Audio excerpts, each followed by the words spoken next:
Welcome to our 5th Farmer in the Fields. Today we are really lucky to be at OMG, the first organic market garden that was a model for the love of bees. And we're going to have an opportunity today to meet Levi, the lead farmer, who started as a farmer 18 months ago with very little knowledge, and in a very quick space of time has become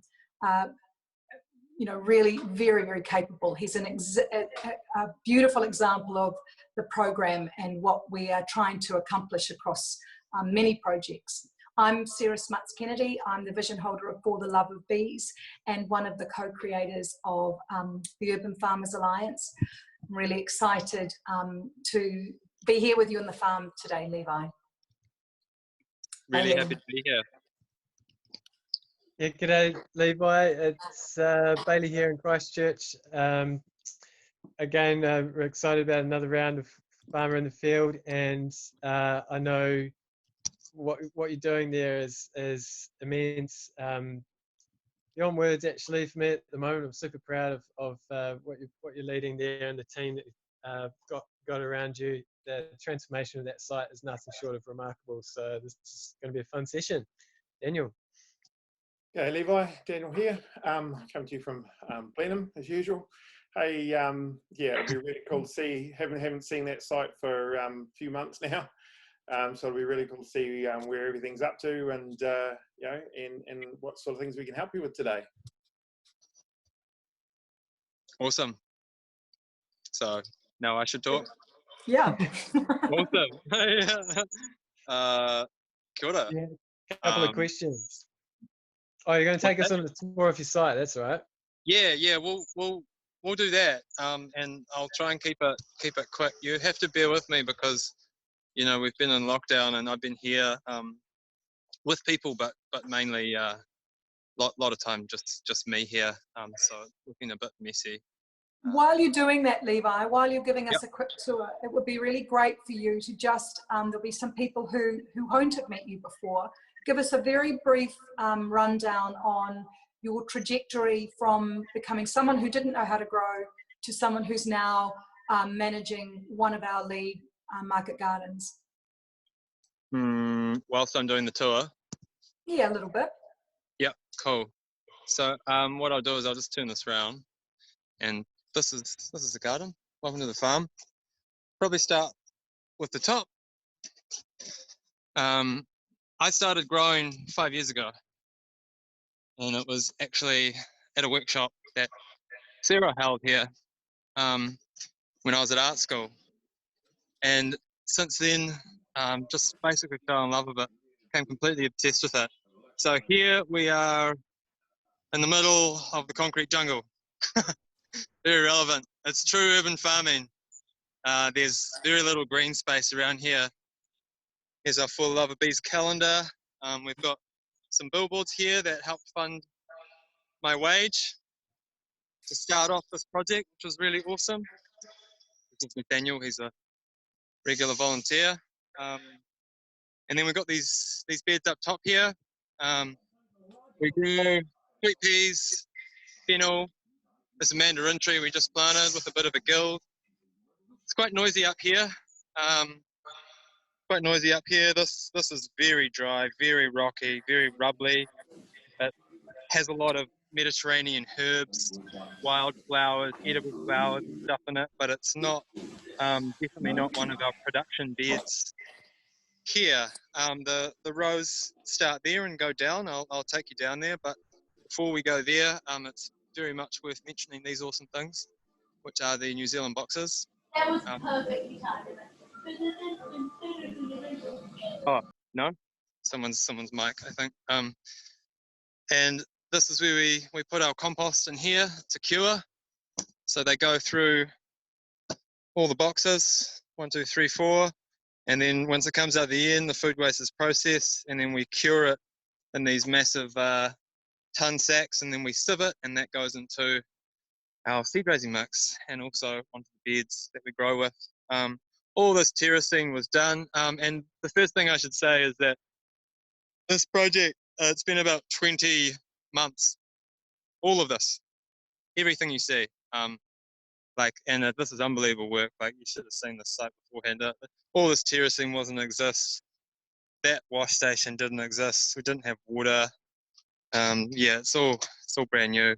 Dug out a whole lot of rocks. And yeah, here we are. So these are the New Zealand boxes. They're all terraced off. Here's our wash station. Really beautiful, made with through urban materials that we got delivered to us for free. Lashing, tarp. This is our beautiful sort of stone harvest table. Doing these buckets. Washing some trays. We've got, this is our harvest list for today. Going all the way down. Couple of sinks. Watering the veg. So I'm going through this quite fast, but I think it's good to keep moving. And then we come to our beds here. So round about every fourth row, we have a structure for growing vertically. We had wonderful beans in here. And yeah, there's these beds are they're looking a bit empty, but we're filling them up, and we've got a lot of seedlings stacked. And yeah, we're busy planting them up. That's one that I made a video yesterday on Regenerate Now on, which was quite cool. Beans, still hanging on to this basil that we get good harvests from. Beetroot, spring onions, carrots, jalapenos. Just harvested heaps of onions from the front of them. These are all, I'm pretty happy with these. This is hyper dense, sort of 8 to 9 species per bed, and sort of tiered and staggered with when our harvests come. I'm going for the strategy of doing less bed flips, so turning over the bed less time, but basically what the point that I want to get to with how I'm growing is I'm planting the bed out once, and that will see me out for the next 6 months. With the staggered crops of multiple harvests, and then you sort of plan it as like a mini food forest. I get to be quite experimental. This is looking pretty bare at the moment.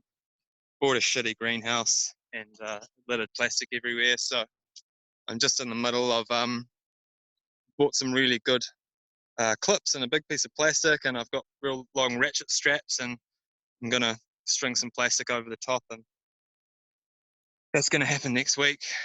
Corn, we had a wonderful season of tomatoes up here. We just had tomatoes for Africa. This bed here is really wonderful. It gets the heat of the wall, and we can grow things up nice and high here. Yeah, this was built straight on rubble. This is all soil that we've built from scratch in 18 months, and it is probably the most fertile, productive bed on site, but that's also to do with the location, I think. This is coming near the end here. We've got lettuces, we've got the end of our peppers, spring onions, carrots and coriander hidden in there. This will be cropped out and planted into. This far too much path space for my liking. I'm sure yours as well, Daniel. And then we've got beans. We've got what I didn't say is there's comfrey. Heaps of comfrey. I'm chopping that back, and I'm recycling, trying to recycle our potting mix using that in the New Zealand boxes, which is a question I had, which I'm sure I'll show you. So now we're getting into the Badlands, which is just really tough. So the beds in the middle there, we've dug out a lot of rocks, but all in here is really quite fertile, and along the wall is quite fertile. Up the top there, where I showed you in the initial stages, it is very steep, very rubbly. We've got Jerusalem artichokes planted here, but they always grow and then die. I'm not sure what's in the soil here. I've tried many times to do a good crop of things in this soil here. I think it needs more compost. But in here, we've got areas that we've built up. I've built terraces here, because this soil here is literally, it's a retaining wall. It's quite literally a retaining wall. It's just filled with scoria.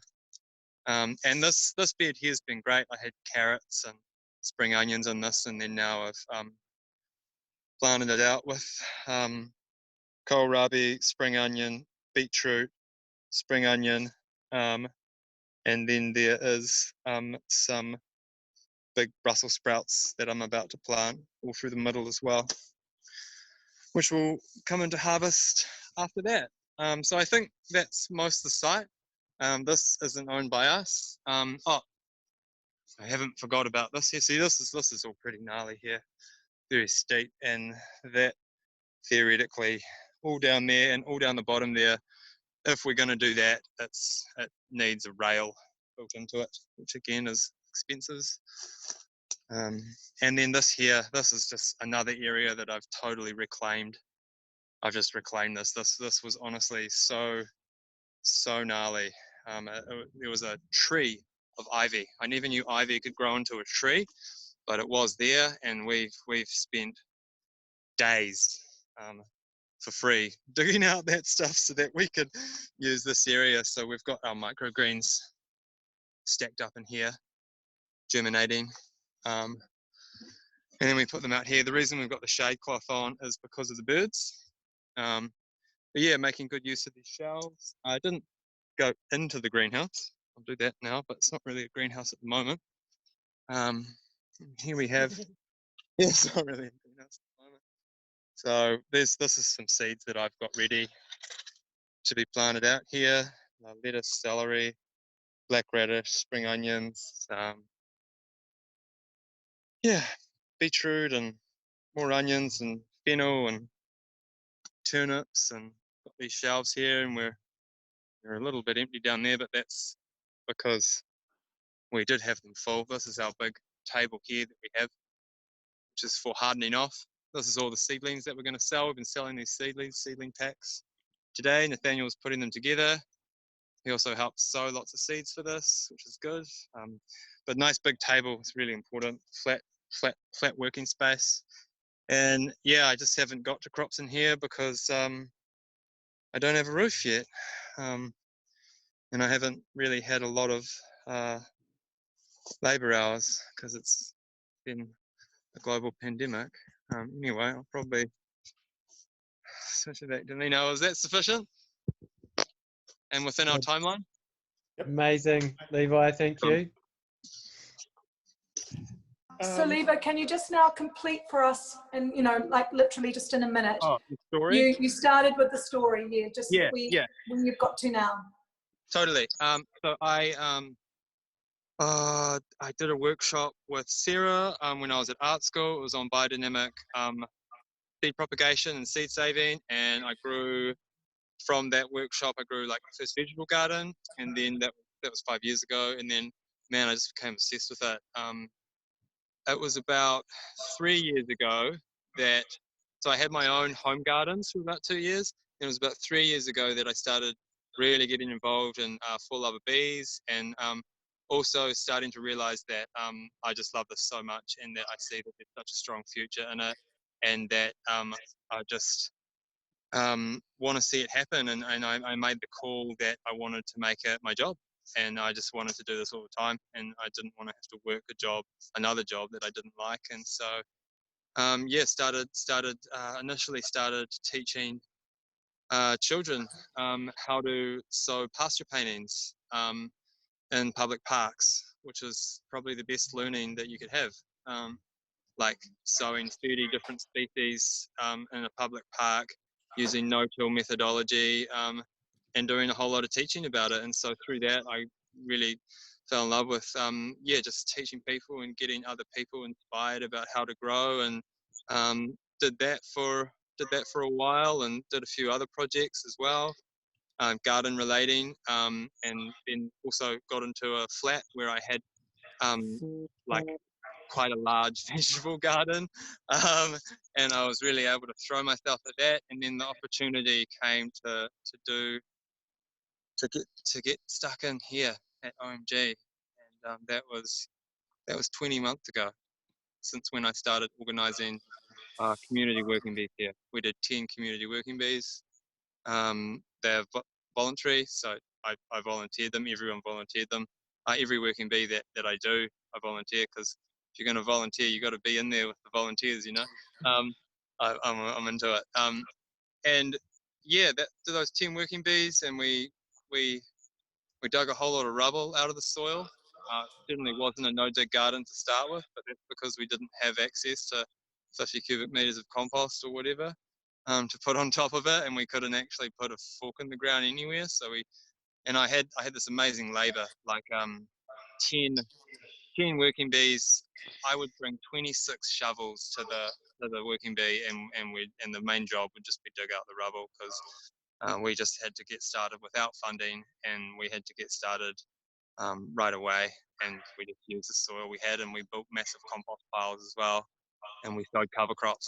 We'd dig rocks out, and then we'd sow cover crops away, and we did lots of cover cropping, diverse species cover cropping, and then yeah, now here we are. So we're doing 27 boxes a week now. We were doing 25 boxes over summer, but looking back on that could have been 35 very easily, because it took me a long time.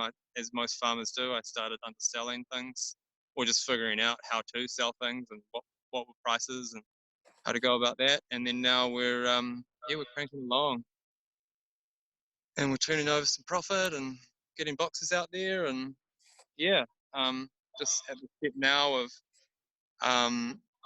looking at expanding and looking at maximizing this, and looking at bringing other people in, because I've done this project with lots of people, lots of community, but I've been the only paid person here, and yeah, sort of like I've made the decisions on what happens, and I've learned a lot. Last year was just insane. It was the biggest year that I've ever done. It was the most learning I've ever had in my life. It was very stressful. It was also wonderful. And I know a lot of stuff now, but it's not enough for me to just do this and know how to do it. It's the question now is, how do we get more urban farmers to run the urban farms? There's a lot of talk about more urban farms, but the question now is how do we get more people here? And basically, I want to be making more farms, and so someone else should be running this pretty soon, you know. Okay, yeah. and I'm going to stop you there. So that's Cool. great. So that's Yeah. all part of the Regenerate Now program is about exactly that, Levi. So mentoring people in a digital space, as well as trying to really ground that knowledge into spaces in a really in a great way. So I'm just really mindful that was a wonderful introduction. Thank you, Levi. It was fabulous. It's now 20 minutes past, and we want to make sure that you get the most in-depth mentoring today, just so that the others can know. It's lovely to have Trish Allen on this, watching this today, because in fact she ran one of the first visioning workshops with us for OMG. So I think she's going to absolutely love watching this space today. Just to acknowledge the people who have mentored you over the past year: Alan Gorthy, who is a biodynamic organic market gardener, and then Daniel Schuurman. So it's been not just you learning, it's been you learning for all of us, and we've been learning alongside you, so it's been tremendous. So where do we want to start on the mentoring session today? Is there anything that springs to mind from either Daniel and Bailey, just in terms of what you've already seen in regards to the tour? I was going to say, I think one of the things we really want to sort of investigate today is what spaces, those are the sort of rough areas that you showed us that are still left, what would be involved, what are the options that we've got around maybe putting those areas into some productive use, rather than being areas potentially not contributing to the food production part of the garden at the moment. So we want to start at the top part, what area do you think potentially you want to look at trying to develop? The top and the bottom, both are very similar. They're the same steep incline, and they've got the same lack of soil. Yeah. Lots of rock. The top gets the best sun, so it's probably best. I'll flip it around. The energy's up there. Yeah. So just for those who are watching, this is about a 700 square, sort of close to a 700 square metre urban site. And we haven't measured accurately, but currently there's the talk of it being very close to 500 square metres of growing space, but we're not 100%. So as you can imagine, getting up to 35 CSA boxes, it's absolutely critical for Levi to be looking at every single space that he possibly can to get the maximum amount of production to be able to employ people. Yeah. So if we look at that, like that very, I mean, this corner piece here you've started developing, I think, since we first sort of looked at discussing that, and you know that's sort of coming along. But we're getting more production. There wasn't any production, I think, in that space. No. We looked at it a few months ago. So, you know, obviously we've managed to get there. There's something to work with. There's a bit of soil there. We had tomatoes all up there. Yeah, and it's not as steep, but that front piece is really where you start having a challenge, right in that front garden where you said you had all the herbs and stuff, which, you know, is just great. But I think, I'm thinking sort of, we've got to try and find a way of going up. And initially I had in my mind, I was thinking that we could do that in some containerized options, you know, like half drums. But if we can still get some way of going up, which is basically like small retaining walls and actually create, you know, terraces. Yeah, terraces, so that we've still got that relationship with the soil, even though it might feel like rubble and underneath it. Was that concrete stuff still coming out of the side, or you put it there? No, mate, that's come out of where it's there. Yeah, that's full of it, and we've found much bigger pieces than that. This is just your average size. So I guess one question would be, can we find enough of that to actually build a wall? Yeah, we actually use all of that to do our terracing.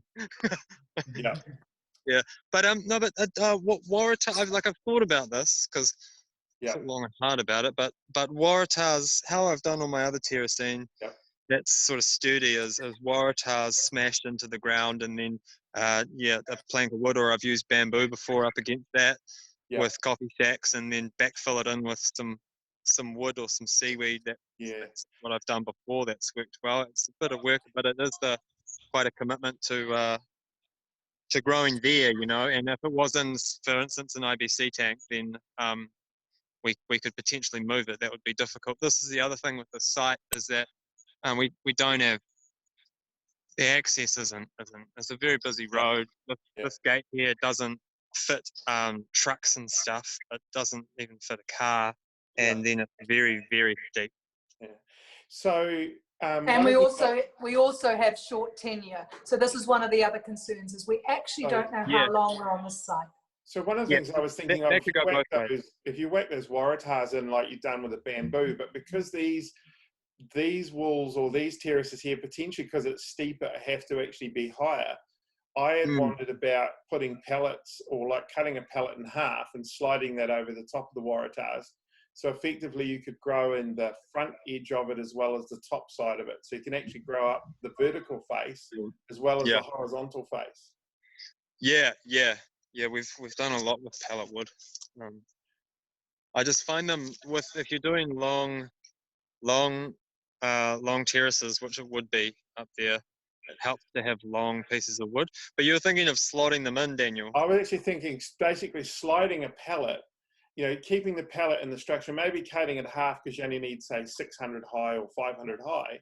It's still quite a decent little retaining wall. And then sliding that basically over waratahs. But what I'm thinking of is, if you imagine it like, see, you've got a little wall, it's only a couple of 100 mils high, right? But if you're actually going down the next level, you're probably having to go considerably higher again, right? Here you're starting to get like 3 or 4 bamboos high. And that works. I mean, but if you've got a pallet face, which has all sort of got gaps in it, I'm thinking the potential is that you can use, you know how you see those pictures of people growing actually in pallets, you know, filling pallets full of soil, and like having a vertical wall. Well, I was just thinking, if the wall got tall enough, because it's facing, you know, it's got a reasonably good a reasonably good light level facing that wall, or those retaining walls. The next step down, you could create quite a decent retaining wall from that and backfill it just with compost for a kickoff to be growing in. It was just an idea. I don't know, other people might have different. What kind of minimum do you think, Daniel, for the growing depth? Because I've always kind of worked off at least 400 mil. Yeah, so 400 is, you know, I mean, in this case, it would be a matter of how high do I have to go to get it like a metre deep and it be kind of level. So because it's like a terrace, you've got to kind of work within that. But 400 is a good starting point. 600 is usually the preferred sort of height if you're actually going to work. You know, if you're on a slope and you're going to work on it, you imagine it just like a raised bed, you know, sitting there that if it's 600 high. Yeah. And I have no problem with filling that. This I got to say, this here, if with the materials, can be done extremely fast. Yeah. All you have to do is whack them in, and putting against it, and backfill it. Yeah. And I think where it's that low, I'm not worried. Like, what you can probably still grow a little bit in the wall, but very small. But if you imagine something where you're starting to get, you know, twice as high. This is a good. That's deceptive. That's about 500. Yeah. Okay. 500, 600. Yeah. Yeah. So I like the idea is if you're getting that sort of height or higher, that you can actually grow in that space. So you've got more vertical. It's just maximizing the growth. There's all sorts of crops you can grow in there. Yeah. Plant at the top and hang down over the edge of it, as you'll be aware. I mean, so this bed, for instance, could be extended out down here. Yep. And for theory, that could be done as well. That's really steep there, though, man. But having another one in here would have to have a safety rail there first as well. Yeah, totally agree. That point around the safety that's pretty why important. I stopped here. Yeah. Well, I think we're putting that in first. Yeah. So that you have a better sense of even before you even start working in there, that you've got the site secured. Yeah. From a personal safety point of view, people working in that space. Yeah, that needs to be health and safety approved. Yeah, but you certainly could work at the top end without any restriction. And I think the top end's the best choice to start with. Yeah. I think you're right about that. And I mean, it all has to be, it's all a work in progress until we've basically run out of every square centimetre left that we actually can utilise. But at this point, I think it's ideal to highlight, you know, in an urban farming environment, you know, you're always restricted in most cases for space, and thinking of ways to utilise those areas to their absolute maximum is critical to their sustainability, really. This here is the most recent expansion. We got this mandarin tree, and we've actually harvested like probably 300 mandarins off it, but it's got rhubarb and comfrey and New Zealand spinach, which are all crops for us. But yeah, this has been mulch, and this has been our compost drop-off delivery zone. So, and it is handy to have it as a place for people to come relax. But to be honest, it's probably better off. That's a big amount of space there. Yeah. You need to increase the area that you've got actually in production in that sort of space as well. Yeah. So in terms of, that's been a really great conversation in terms of exploring the site, and really helpful for lots of people, in a sense that, as you said, in our urban spaces, we are looking at one of the things that the UFA is looking at is the maximum amount of production for the least amount of inputs, which is going to enable a single farmer, and that's what you've been, Levi, as one individual with many volunteers, trying to generate a living wage for one person, and now you're thinking about two people. I'm wondering, before we head into that part of the conversation, whether it might be useful just to talk about, so we've had a really good talk about you know, creating a structure for these beds, but what about actually, and in fact, Ange has just said, could you make the beds longer to get more space use? Ange, he said that he's looking at making those beds longer. But actually, what then is the soil? What is your soil preparation going to be in those spaces? And you've been testing out a lot of different things.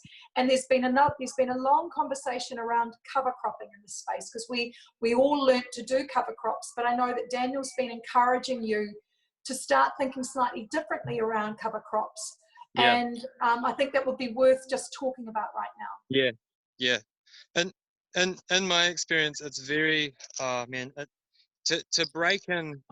to break in urban soils, you can do it fast, but man, it takes time. Like, I've made a lot of beds, and I've done a good job of it, and sometimes it takes a few crops and a few applications of compost and a few living roots to get, like, 6 months or so of living root to get in there before it properly takes off, which is basically just getting the microbes and the living root in, which is always why I just started with cover crops lots. But it's really easy to say, but that's the thing, is in my experience here, of all the new beds I've made, apart from this one just rocked it.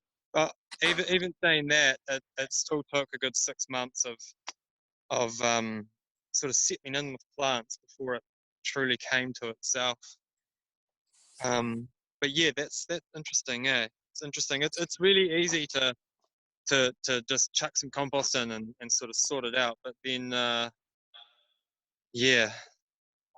process has been growing in it. Yeah. So I mean, essentially, throwing compost down into an area is a great way of inoculating it and bringing in soluble nutrients, and that, and from a beginning, whether we're putting in cover crops or not. The reason I look at cover cropping in an urban garden sense is the fact that, or urban farming sense, sorry, is the fact that it takes a lot of time, and in most cases, farms need to be getting up, producing food as quickly as possible to support their ongoing, survival. And so it really depends on scale and the available compost and the available budget to do it. So if you haven't got the budget to pour a lot of compost and introduce it into the site, or you haven't got compost available to put in there, or the budget to buy it, then the next best thing basically certainly is your really only option is to start with cover cropping. But it's really the ongoing, once you get past that point, you've actually got something growing in there, whether it's a cover crop or a crop that you can actually sell. And cover crops can be crops that you can sell. That's part of the key of thinking in terms of don't be too quick to go and whack a whole lot of lupins in, which are going to create a green manure and get nitrogen fixing running. When you could do the same thing with beans, for argument's sake. You've got one crop is you've basically got no value to you. The soil, it's a legume in both cases, so it makes no difference to the soil what's actually you're growing. Both legumes, one you can sell a crop from and the other one you can't. That's all I want people to think of. Yeah. Hey, sorry guys. Nathaniel, I think there's someone up there. He's a busy farmer. That's good. That's what we want to see. Hey, cool. Sorry, no, I was just going to say, look, I think, looking at the viability of these sort of sites, it's interesting. I think we probably should have a quick rundown as to why we've got a greenhouse there with no cover on it. Can you actually tell us, like, the greenhouse, is that plastic just, like, how old was that? That one went in only 12 months ago, didn't it? Yeah, it's rubbish. And the plastic is just disintegrated, because I've got a polycarbonate house that lasted like only 2 or 3 years and the polycarbonate's gone. So you've really got to be careful with that plastic. It's not good from the point of view of making sure you've got UV stable plastic. Yeah, I just Philly, when the normal greenhouse you see all the time on trade, you get all sorts of different sizes of them, and they've got a twin wall polycarbonate to them. And we discovered here in Marlborough, the stuff that was exposed to full sunlight, I think we're lucky if we got 24 months out of that polycarbonate before you could poke your finger through it. So what do you recommend? So what are we looking at? I bought the Redpath stuff. Like if you get plastic from Redpath or Harvard, some of the New Zealand ag fane, that sort of stuff we used to use in commercial greenhouses, we'd get 10 years out of a twin skin plastic house. Yeah. That's what I got. You know, so that's what Levi's going to replace it with. But that's the danger of a lot of these greenhouses you're seeing on Trade Me being imported with plastics. You just not got UV stable plastics in them, which one means we end up putting it. Your only option left with it is you can't even recycle that stuff. Should be Landfill material, which is horrendous. There is a product. There is a product called ETFE, which is used on Eden Park Stadium and other stadiums, which is transparent to UV. It's a mineral plastic, and that has like a 10, 15-year warranty on it. Nice. Yeah. Anyway, I bought all that, so Yep. yeah, how it goes. Yeah. But Craig, so what's going to be the next series of questions here? You're talking about microgreen recycling potting mix. I see as a question there. What's the story? Yeah. Is it mold on the trays? Yeah, we've had a bit of mold going around, and I bought a potting mix. Bought it a few times from a supplier, Jono, from NZ Bark, and it's just you've seen it, Daniel. I forwarded it to you. But it's mainly bark based. It does have a lot of sand in it, very free draining, and when we sieve it, it creates a really lovely seed raising mix. But there's lots of pumice and bark, and it's it's a potting mix. It has no compost. We mix in the compost with it. It's the base of what we do, and it's the base of our seed raising mix that we start everything. I've got different recipes for it, but with the microgreens we just use that straight. And we had some mold problems, and I might have put a couple of moldy trays into the pile that we were trying to stack them after we're done, and then we've had some difficulty with the germination. But like in my mind, I've seen farms do it before. They recycle all their microgreen potting mix, which I know you can do and you should be able to do. But an issue for us is we don't really have proper microgreen trays. But deep. The number one, they're too deep, and that means that, and we cut them too low as well, and so the carbon to nitrogen, they don't heat up if you just stack them straight in the compost pile. These guys here, sorry, I'll turn it around. These guys here are our other ones, which are still like double the depth of your standard microgreen tray. Like, they don't need to be that deep, I feel. And they're not really that big, and the bottoms aren't that flat. And the other thing is, we used to grow them in these longer trays. Where are they? Here, we used to grow them in here, and they have this bottom on them. And for the germination, I think you need to really have a nice flat bottom, because we haven't been getting good results, and it's been really frustrating. I think those microgreen trays, when they're that shallow, you can pretty much put pure compost into them because they're so shallow. The deeper that you get, the more you have to start mixing in sand and other ingredients to get the drainage. Yeah. So because I know, but having said that, I also know, for argument's sake, Chris did tell me once they had a batch of compost, commercial compost, come through that they were using, and everything they put in to germinate it in that batch failed. And so they've changed, suppliers. So obviously you can get bad batches, but I think you're right. If you're putting that microgreen stuff through a recycling process, I think it just needs to be included. You need to process it and get it to going to a thermophilic stage, so it actually you're getting a sterilization, sort of a or not sterilization. I'm thinking of pasteurization. That's the word. What are the actual issues you're experiencing, Levi? Is it poor germination and a bit of molding, did you say? Both. Okay. Yeah, both. So this is what I'm doing at the moment. I don't know how. This is an NZ box, and I'm basically laying down my microgreen flat, which you see, like, there's still too much soil in them. Yeah. They're not high enough in carbon, I think, to, there's some material there, but And then what I'm doing is I'm filling that up. I'm putting some nice compost inoculum on top of that, and I'm watering them with BAM, and then I'm putting a layer of green, which is most often comfrey. Yeah. So The thing I is, haven't. to get the Yeah. thermophilic phase though, Levi, you need more depth, and you've got to have a lot of air in there. And I think you might be struggling when it looks like that to get enough air, oxygen in it, and the depth to actually get the volume for the thermophilic phase to happen properly. So what, Daniel, for those who don't quite understand what that means to get the temperature up and to actually, do you want to explain exactly why he needs that thermophilic phase, Daniel? So the initial process of starting with compost is that when you put it all together, it's full of air, oxygen, which drives a group of organisms that start the composting phase are called thermophiles.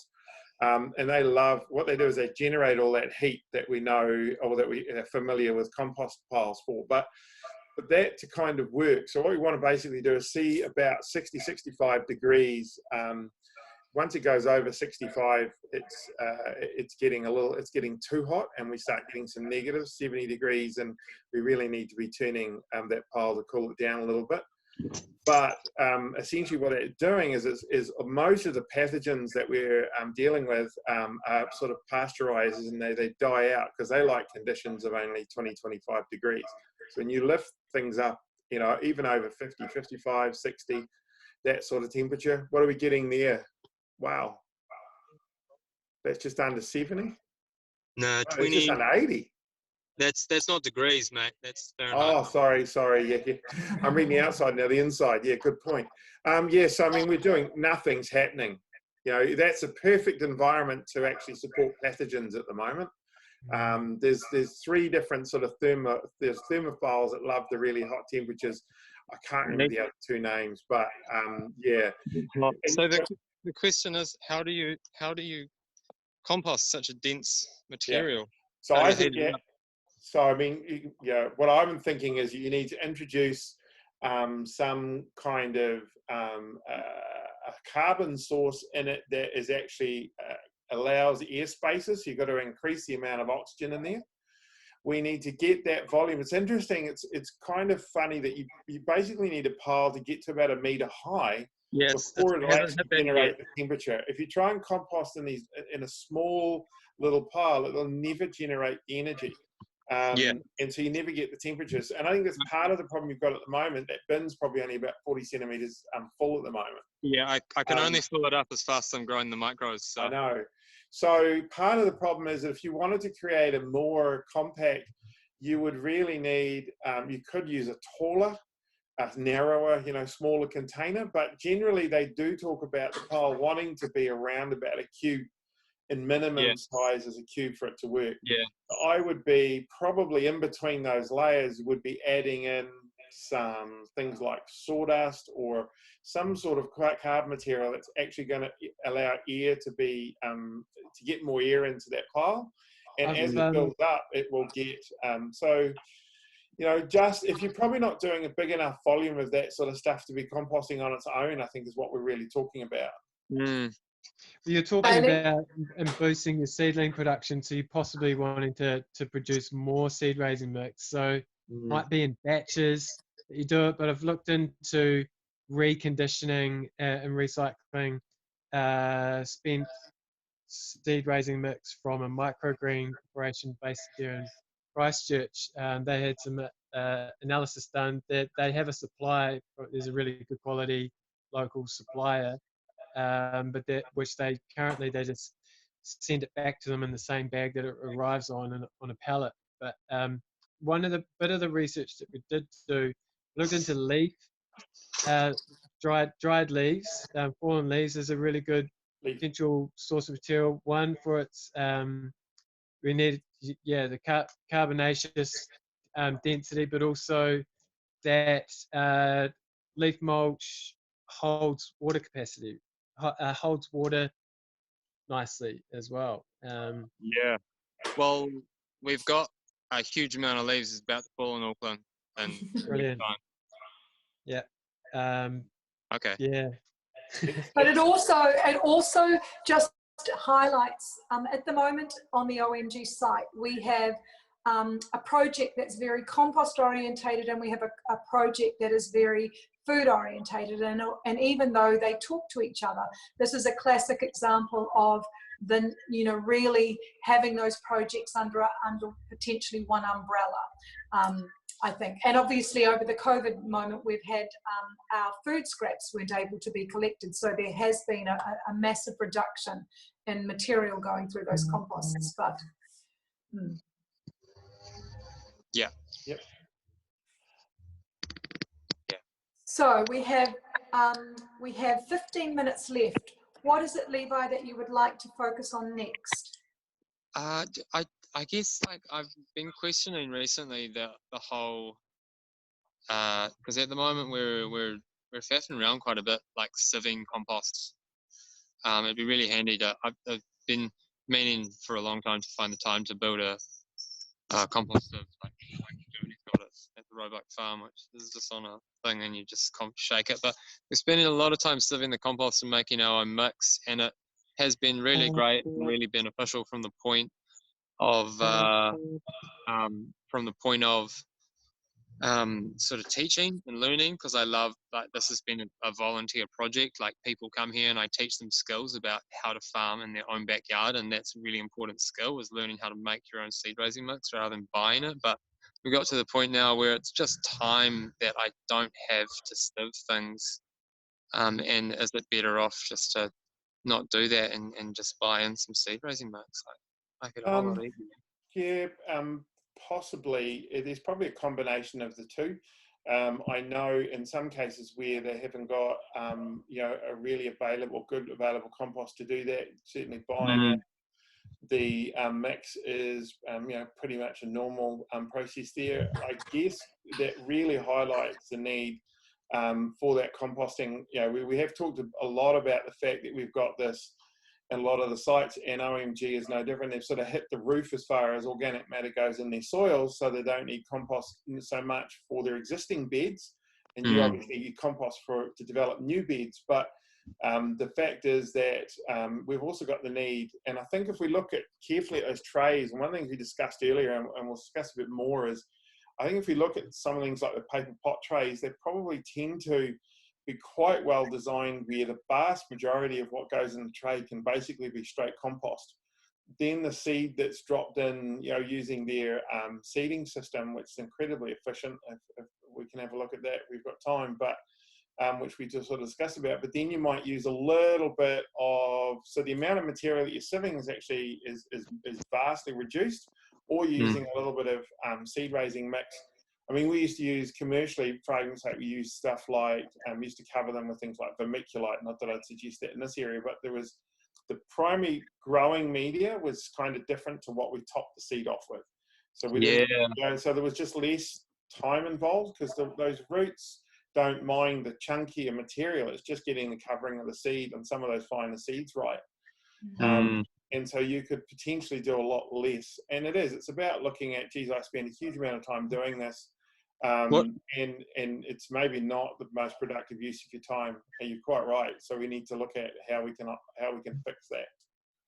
I know, again, where you've got, commercial. I was looking. Someone sent me a recipe today of commercial mix that they want to basically buy. Someone's organically certified. That was from Revital, their plant down in Cambridge, and it looks like a pretty good mix. But I think, I think it's a matter of having the right trays and get the right depth. It's incredibly important.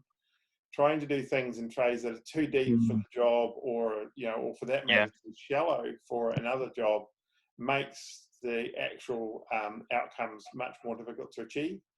I've heard some of the small scale growers who are using the paper pot transplanter and those specific seed raising trays that are provided for that. I have heard them rave about them as being suitable for growing microgreens. That's what Chris uses. He has. two different trays. They've got the microgreen tray that they get, because Active Vista, I shared one of the tools, the little zipper tool, which is ideal for this sort of situation for planting paper pots in small areas rather than the one you usually see on the YouTube, which you drag through the ground. But they've got two different sorts of trays. They've got a really shallow tray that Chris was using for microgreens, which is maybe, if you're lucky, probably 15 mils, 20 mils at the most. And then the paper pot tray is probably more like 40 mils, 30 to 40 mils deep.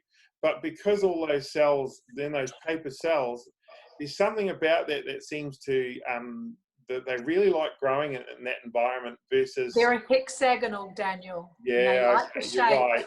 They are also Yeah. hexagonal, but it's the paper, it's the moisture transfer, it's just a nice environment, and yet it creates a really good drainage because it's this contained little hexagonal shape, and so you actually get really good drainage through it that you don't get in a deep, open, flat tray.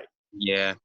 So you know, it's well thought of. It works. It works quite well, but it just shows you the importance of tray design with media and the compost. That means you have to do a lot less work. Yeah. So that's one of the things that I think is really interesting, and we really only have another 7 minutes left, but is that there's this, we are learning and you are learning, and I think a lot of farms will be learning about, they're not necessarily a 4,000 square metre farm that can actually, you know, there's a certain scale of equipment or tools that help speed that process up. But there's this kind of, you're on a potentially 700 square metres with 500 square metres of growing beds. Now, what's the tools? They're not 100 square metres. You're in this kind of in-between space. And what are the tools that are going to allow you to get to the level of productivity, which means that you are sequestering lots of carbon because you're producing lots of food, or cycling lots of carbon, I mean, but also producing enough income to pay yourself. So can we have a quick conversation around these kind of different tools? We've talked about the paper pots, but I think also that there was a tool that you mentioned, Daniel, that also could be used on the site. And are there any other things? I'll just say something. There's a really important tool that I've used here for this whole project, and it's volunteers. Because if you have that, you can do tasks that perhaps take longer, and those people will do them, and they'll love to do them, and they'll do a good job of it if you know how to manage them and follow over them. But that's something that I've had taken away, which has made me question all of this now that I'm doing it with less people. And I think that's important. I mean, there'll be a lot of urban farms that actually are utilising volunteers because we're training people, but there will be people who don't have access to that labour, and we need to find systems for that too. It's interesting you say that, Levi, and I totally get where you're coming from. And this is where I try and stress, this is why I've always said the success of any farming operation is its productivity. Because if you have to suddenly go from volunteers to paying people, that farming enterprise has to be productive enough to be able to pay for that work to be done. I mean, it's great starting with volunteers, and there's all sorts of reasons why those volunteers want to be there and enjoy being there, and projects like yours have to start, you know, potentially that's the only way they can start sometimes. But long term, the goal has to be, well, how much production can we, do we have to get out of the site to actually pay for this job, you know, to be financially sustainable? Because it all comes back down to what you produce. And but I mean, you've got a huge long way now. Basically, what you're saying is, geez, when the volunteers disappear out of this thing, all of a sudden we need to replace that. And the only way we can replace that currently, essentially, is to look at actually paying more people to come and keep the thing to maximize, to keep that production actually happening, so it can actually survive. But that's a good outcome, Daniel, because one of the outcomes we're trying to produce in these farms is jobs. And so it's a great outcome. I mean, this business model is all about how many people we can employ and how much food we can produce, not, you know, how much profit that we necessarily produce. You know, the KPIs are different. This is about a very different, I call it a futuristic business model, because nobody in any sort of business or management class at a university or anywhere else you can learn it was going to learn that concept of business. But, you know, it is great. I guess looking where Levi is sitting at the moment, that, you know, we've done a lot of this work at the moment on a very manual, no automation, no help from any sort of particular tools. And this is what we've got to look at now. How do we get better use, because we're going to have to pay for more of this labor? How do we actually get that to work? You know, how do we get that to work? And I said the tool I mentioned before, which I think we really should look at seriously for OMG, is the zipper, which is basically, I shared it on the WhatsApp growers page, so they can actually look up the link from Activista in Australia. They're the New Zealand agents as well, where you can just buy it. The kit, it comes, there's a video there that shows you how it works. But basically what it means is that instead of the paper pot planter, which Chris showed us the other day, which is for really great for, you know, 30-meter runs, big long areas, it's just not applicable in a garden space this time. I mean, you'd have to pick them, your machine wouldn't even fit at the end of the bed between no, it wouldn't. No, it wouldn't. You know, it just doesn't work in this sort of topography and space. But the zipper, when you look at it, basically turns that paper pot planting into a mechanized process that it makes it just quicker, because you're not doing it on your knees. You're basically doing it all standing up, and you lay those paper chains out. But the great thing I love about the paper pot system is actually the seeding system that they have, and that, you know, Chris is still raves about that anytime I talk to him about, you know, how fast they can actually sow a tray full of seeds. You know, 264 cells is literally, you can fill a tray full of seeds and sow them as fast as someone can fill that tray full of compost. Do you know what I mean? So, but anyway, it's, I was just looking at it, actually, they're 25 centimeters deep, sorry, 25 mils deep. So, you know, they're probably half the depth of many of the trays that we're currently using there, and that's for the paper pots. So those other trays that were being used for the microgreens, I'm pretty sure, you know, they're even more shallow than those. We have 2 more minutes left. There's been a question that's come up a couple of times by the Dignan Street community, a growing point community, which is around the organic matter levels in OMG.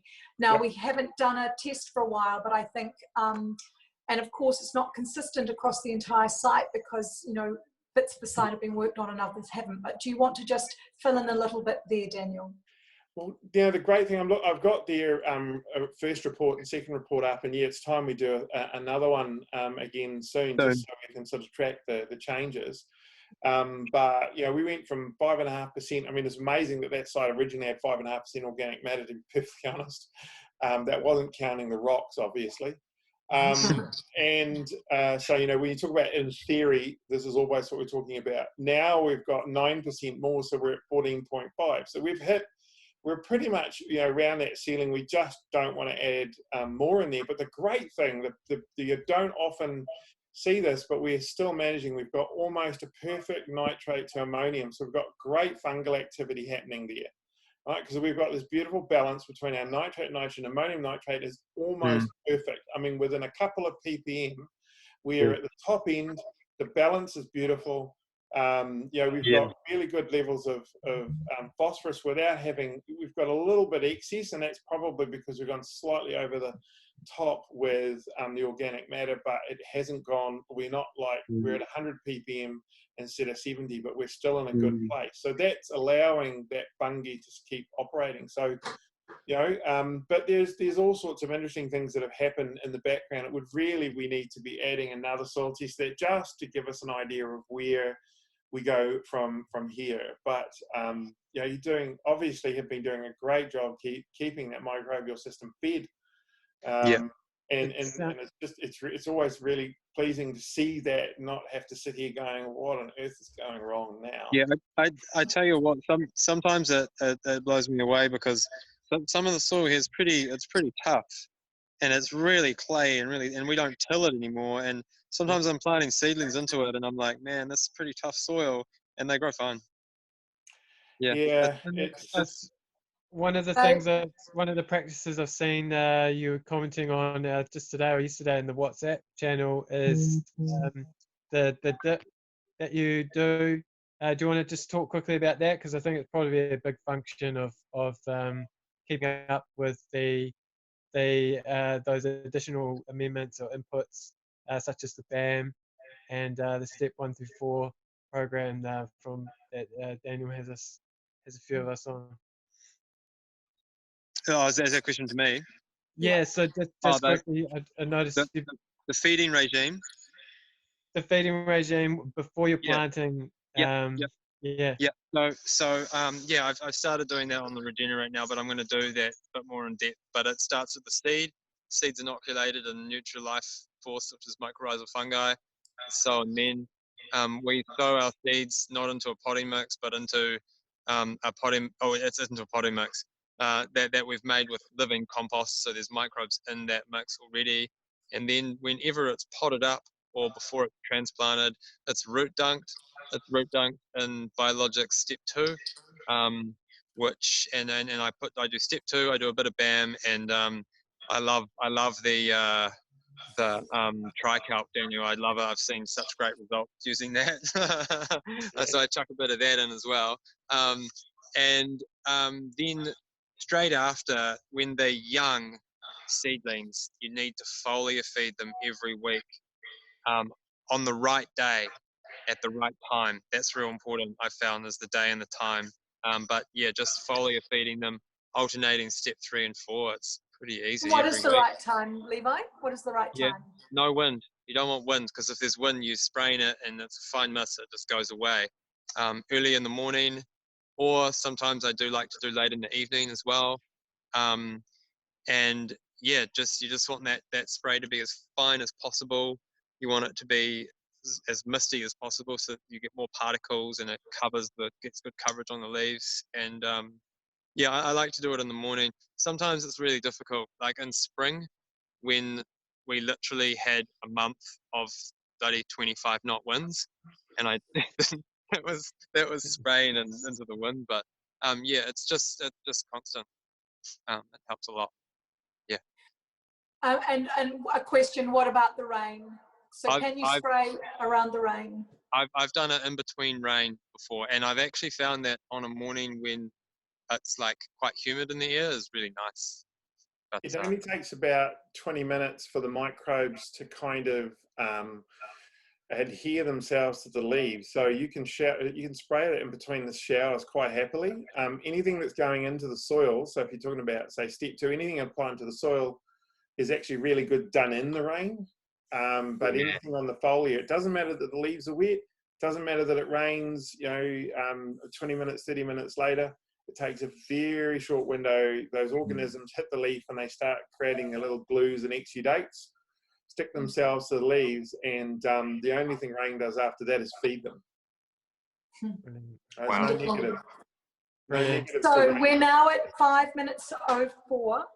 Levi, you're probably going to do one of your last posts after this Farmer in the Field. So actually be able to share with us on the Regenerate Now platform what you've actually learnt as part of the mentoring session. We're very lucky that next week Jenny Lux from Lux Organics is going to be our Regenerate Now Instagram takeover, and then our Farmer in the Field next week. And she is looking at actually beginning the process of soil tests. So that's really fantastic for everyone who's interested in doing a soil test. You'll be able to learn alongside Jenny next week. I really want to thank you, Levi, for being our farmer, for really stepping up, and for being, you really have made an enormous contribution to this platform and this project. Thank you, Daniel, again for being our amazing mentor, and Bailey, from having you with all the experience that you have, and from the South Island. It's really so much fun. What an amazing Friday afternoon, and I look forward to doing it again next week with you all.